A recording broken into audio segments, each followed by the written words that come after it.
Trump insists Putin wants peace, but the war is raging and Ukrainian civilians are dying. Bill Maher's report when emergency workers arrived at the home of Tetyana Kulyk and her husband Pavlo Ivanchov shortly after it was hit by a Russian drone on Wednesday, all they could do was recover their charred bodies. Kulyk, a renowned Ukrainian journalist, and Ivanchov, a surgeon and university professor, were killed when the drone hit their home just north of Kyiv. Neighbors told Ukraine's public broadcaster Suspilm they heard screams and tried to enter the burning home through the garage, only to discover the whole house had turned into an impassable inferno.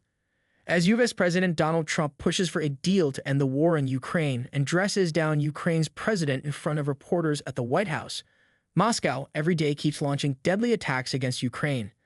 Kulyk and Ivanchov are just two of the more than 75 Ukrainian civilians who have been killed by Russia since Trump held what he called a highly productive phone call with Russian President Vladimir Putin less than 3 weeks ago. Trump said that he was convinced after the call that the Russian leader wants to end the war. "I think he wants to stop fighting.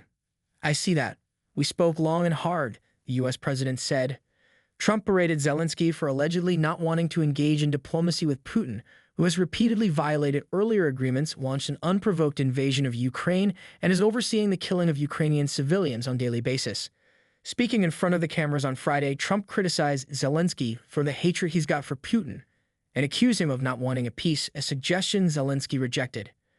Zelensky reiterated his point on Monday, pointing out that Russia had continued to strike civilian targets over the past week.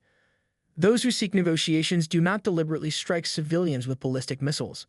To force Russia to stop its attacks, we need greater collective strength from the world," he said in a statement.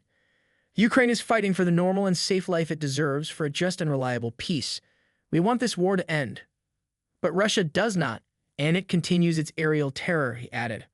Russia has launched more than 3,000 drones and at least 35 missiles at Ukraine since the phone call, according to the Ukrainian Air Force, as well as the more than 75 civilians killed. Nearly 300 others, including many children, have been injured, according to a CNN count based on statements from Ukrainian officials.